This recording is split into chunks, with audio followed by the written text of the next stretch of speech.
The time was hard for me because I loved the Griffith Show so much. Don Knotts made people laugh, but he was sad all the time. As a child, he lived with a violent, drunk father who held knives to his throat. He would never get over this horror. He had panic attacks so bad that he could hardly do anything, even when he was getting 5 Emmys. In his last years, he had to deal with another terrible turn of events. Macular degeneration made him blind. The end, they died of lung cancer. Many people were happy because of this man, but he rarely felt happy himself. The next oldest child of Don Knotts was born 14 years before him in Morgantown, West Virginia, in 1924. It wasn't in their plans to have another child. His mom was 40, his dad was having a hard time making ends meet, and they had just lost their farm. There wasn't any money, comfort, or space for a new baby. Don slept on a cot in the kitchen while his brothers shared a room with strangers who paid rent so the family could stay alive. He didn't have any privacy or room of his own. There was only noise, stress, and the cold reality that they were just barely getting by. He was weak and small. He always wore used clothes that didn't fit right. At school, kids made fun of him. Things were worse at home. His father, William, was mentally ill, drunk, and almost blind. He was mean and unreliable most days, and he slept on the couch. He was in the way of Don getting to the door. His father would sometimes point a knife at him. Every day and every hour, Don was scared. He said, "I felt like a loser one time. Most of the time, I was sad."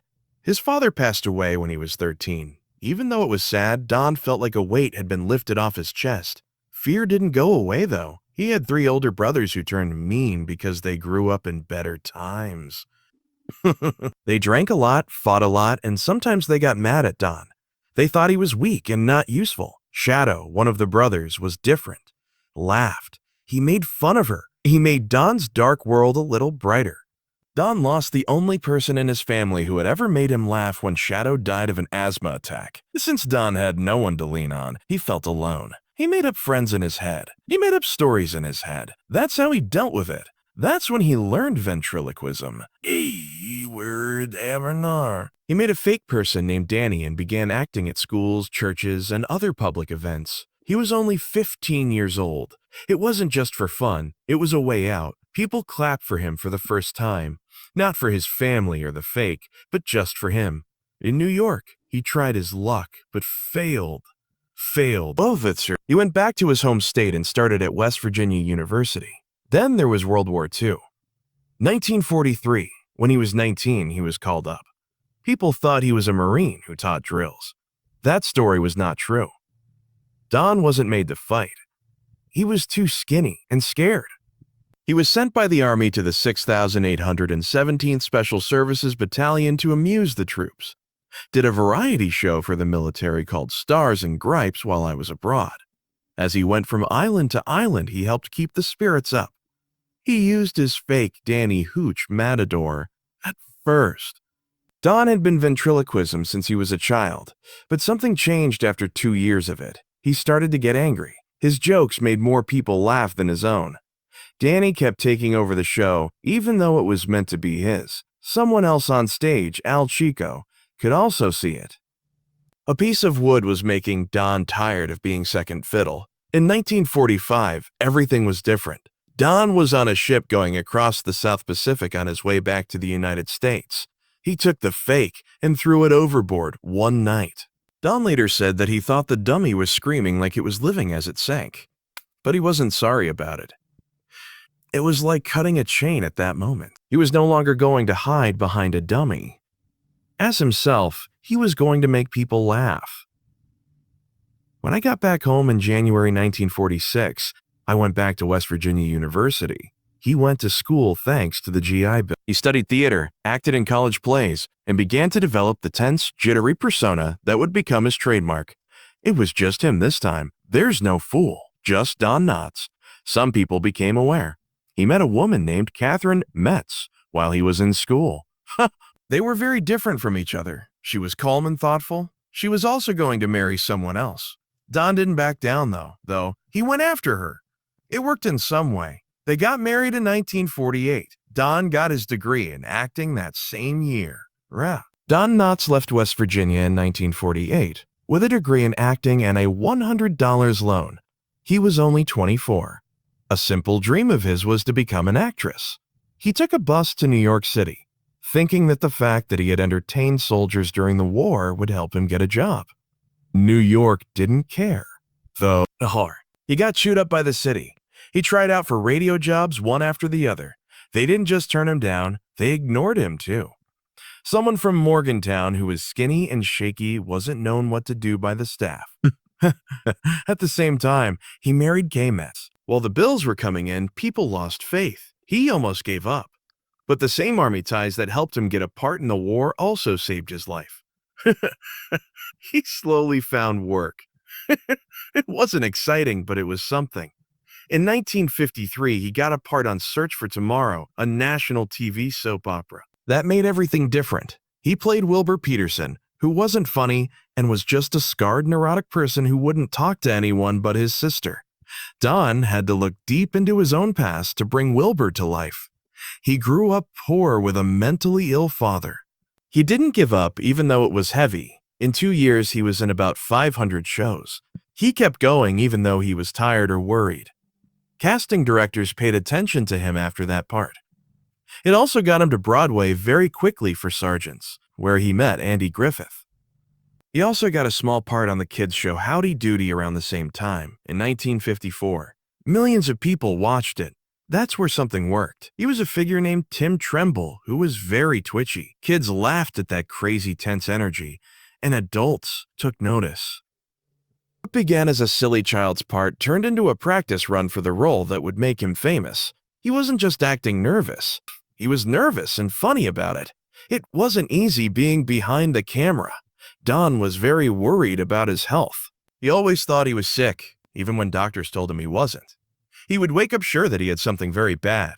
His mind made his body do something, having panic episodes, shaking, and stomach problems. It all started with a deep fear as a child.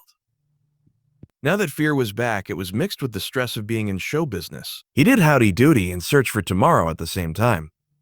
People are laughing, but he was really breaking down inside. He forgot lines sometimes. He didn't seem like himself every day. The director saw it and found a way to work around it.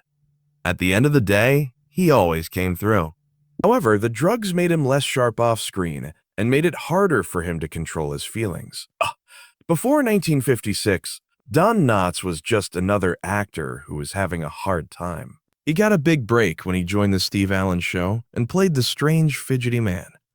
But this wasn't just something that came to mind. There was a man in West Virginia who was shaking so badly that he spilled water all over himself, which Don saw. That picture stayed in his mind.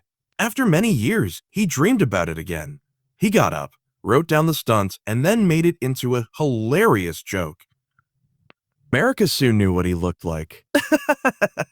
Don kept going on the show from 1956 to 1959. Don then moved to Hollywood with The Tonight Show in 1959. The person followed him. Still, this wasn't his first big moment with a future star. Don got the part of Sergeant in 1955 in a play called No Time for Sergeants. It was there that he met Andy Griffith. Even though Don was only a small part, they got along. They really got along, even though they didn't spend much time on stage together. Don had just done his time in the military at the time. He put on a show called Stars and Gripes during the war where he was a ventriloquist and made people laugh. He went to school and tried to make it in show business after the war. No Time for Sergeants was made into a movie in 1958, and Don was in it. He played the same part on stage with Andy Griffith again. It was his first movie, and it made a difference. The movie made more than $7.06 million at the theaters, a lot of money at the time. He and Andy talked a lot on set. They did more than just act. They talked about their thoughts. By not being clear, Don learned how to be funnier. That thought. He was stuck with being the worried wreck who thinks he's in charge. He would use it as his brand. Then the call that changed everything came out of nowhere.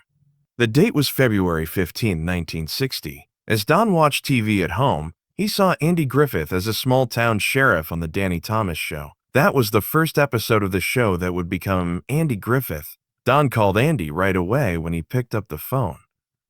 It had been almost 3 years since they last talked. Don asked, But don't you think Sheriff Andy Taylor should have a deputy? There was no agency, no audition, just a random call and a crazy thought. Andy liked it though. He made plans for them to meet with producer Sheldon Leonard. Don's job with Steve Allen was ending at the same time, just the right time. Don got the job in just a few weeks. Barney Fife then showed up. A lot of people think that Barney was just Don acting nervous again, but it wasn't that easy. Don changed him. Even though Barney was shaky, he wasn't scared. He was also cocky, loud, and sure of himself. He spoke as if he knew everything. He really didn't know that much. Barney worked because of that difference. They thought Andy would be funny and Don would be the straight man at first. Andy saw something in the second show, though. He told the group, Don should be the funny one, and I'll be the serious one. That moment turned the show around. It took everything Don had to give to Barney. He had a gun in his pocket and talked and walked in a certain way. He also got angry with Thelma Lou and Andy a lot. For everything was done with care. Don made a sidekick that could have been silly into one of the most famous TV characters ever. Both the fans and the reviewers couldn't get enough of him. It was 3 straight years for Don Knotts from 1961 to 1963. Not as the main player, but as a supporting one. But he really became the show's heart. I'll never forget his big eyes, his crazy voice, and the way his hands would shake whenever something went wrong. It could have been a small part, but he made it into one of the most famous TV parts of all time. The one bullet rule is still remembered. People didn't trust Barney to load his own gun.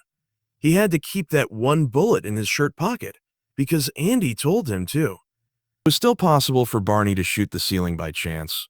He would always look sad, hand over the gun, and walk away like a kid who got in trouble. That kind of funny stuff didn't need words. It was real, pure, and eternal. Don always got it right. He wasn't just stupid, though. From judo to song to American history, he thought he knew a lot about everything. When things didn't go his way, he'd really fall apart. He'd stand tall and act like a big deal. When he tried too hard, his singing was terrible, but when he sang softly with Andy, it was strangely sweet. Don handled all of those highs and lows with ease. Then the surprise came. Don quit in 1965, just as things were getting better. Because Andy told him so, he thought the show would end after 5 seasons. Don signed a movie deal with Universal. He agreed to be in 5 movies. But all of a sudden, Andy changed his mind. There would be more shows. Don wasn't able to return. He was locked up already. That hurt his heart. He didn't want to go, but he had to. It was put into the show that Barney would leave. He moved to Raleigh, a raise and a job in a big city, but fans still felt like there was a gap. Many people thought it would never be the same without him, even though the show went on until 1968. Then Don came back as a guest for a few shows in 1966 and 1967, but the screen lit up again when he was there. He walked right back into Mayberry like he had never been away. Also, guess what? For those short shows, he won 2 more Emmys. That made it 5 for him now. It took 5 Emmys for a single part. Nothing like that has ever been done by a supporting player in a comedy. Don wore the badge one last time in 1986. After many years, the group got back together when they went back to Mayberry. Not as fast or as young, but still magical. It didn't seem like time had passed when Barney Fife came back on TV.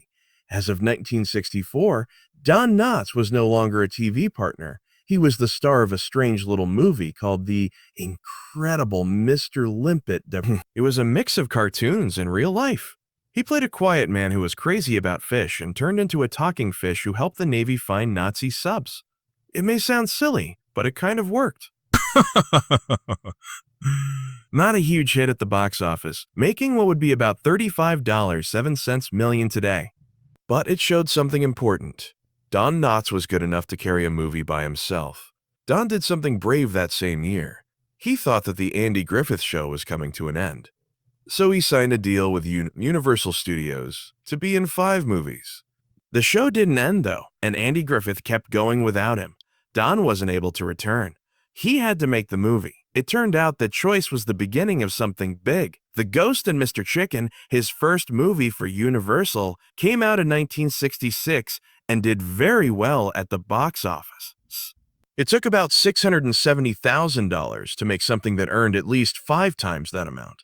It came in at number 34 at the box office and made an estimated $100, 1 cent million altogether. Because he did so well, Universal locked him up for 5 years.